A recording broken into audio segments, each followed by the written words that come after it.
नारायण नारायण नारायण। श्री परिवर्तनी एकादशी की जय। श्री वामना महाद्वादशी व्रत की जय। भाद्रपद मास की शुक्ल पक्ष परिवर्तनी एकादशी का महात्मा ब्रह्मवैवर्ती के पुराण में युधिष्ठिर एवं श्री कृष्ण संवाद में जिस प्रकार वर्णित है वही विशेष रूप से यहाँ उद्गत हुआ है। राजा युधिष्ठिर ने पूछा, हे कृष्ण, भाद्रपद मास की शुक्ल पक्षी एकादशी का नाम क्या है? व्रत पालन की विधि क्या है एवं इसके पालन से कौन सा पुण्य प्राप्त होता है? उसके उत्तर में श्री कृष्ण ने कहा, हे राजन, यह एकादशी महापुण्य को देने वाली मोक्षदायिनी है, सर्व पापहारण और वाजपेयी यज्ञ की अपेक्षा अधिक फलदात्री है। जो व्यक्ति इस तिथि को भक्ति पूर्वक श्री वामन देव की पूजा करते हैं वह तीनों लोक में पूजित होते हैं। जो पद्म पुष्प के द्वारा पद्मलोचन श्री विष्णु का अर्चन करते हैं वह विष्णु लोक को प्राप्त होते हैं। इस तिथि को 4 महीने के लिए सोए हुए भगवान पार्श्व परिवर्तन यानी करवट बदलते हैं, इसलिए इसका नाम पाक्षकादशी या परिवर्तनी एकादशी है। युधिष्ठिर महाराज ने कहा, हे जनार्दन, आपकी बात श्रवण कर भी मेरे संदेह संपूर्ण रूप से दूर नहीं हुआ। हे देवेश, आप कैसे शयन करते हैं, कैसे परिवर्तन करते हैं और चातुर्मास से व्रत पालनकारी का विधान क्या है एवं आपकी शयन अवस्था में मनुष्य को क्या करणीय है, यह स्पष्ट रूप से वर्णित करें।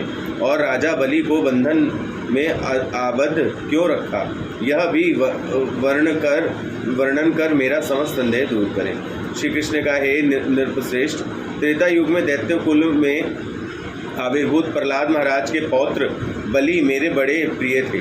वह ब्राह्मणों की पूजा और मेरे उद्देश्य से यज्ञ आदि व्रत कर मेरे संतोष विधान करते थे, किंतु स्वर्गराज इंद्र ने प्रति आसूया पूर्वक यानी ईर्ष्या पूर्वक सभी देवताओं को उन्होंने जय किया था।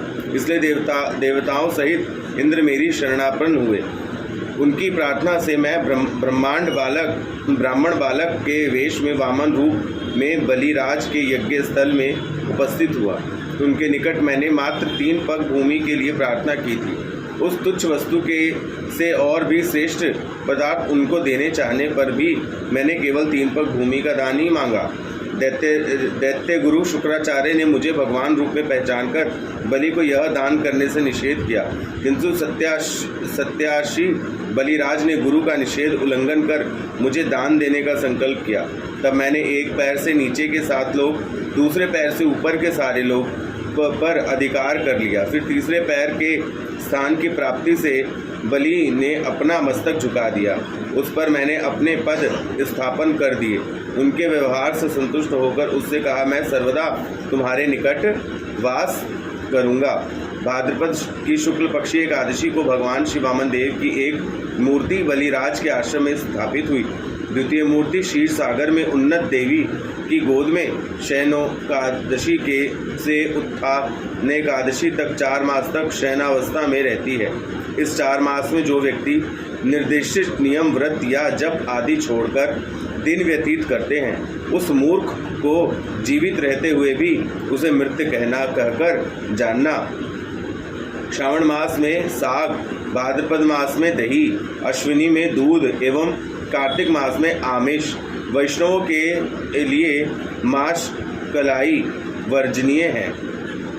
इस एकादशी को शहीद भगवान पार्श्व परिवर्तन यानी करवट बदलना कहते हैं। इसलिए यह एकादशी महापुण्यदायक और समस्त प्रकार के अभिष्ट प्रदान करने में समर्थ है। यह एकादशी व्रत पालन करने से 1 सहस्त्र अश्वमेघ यज्ञ का फल अनायास ही प्राप्त हो जाता है।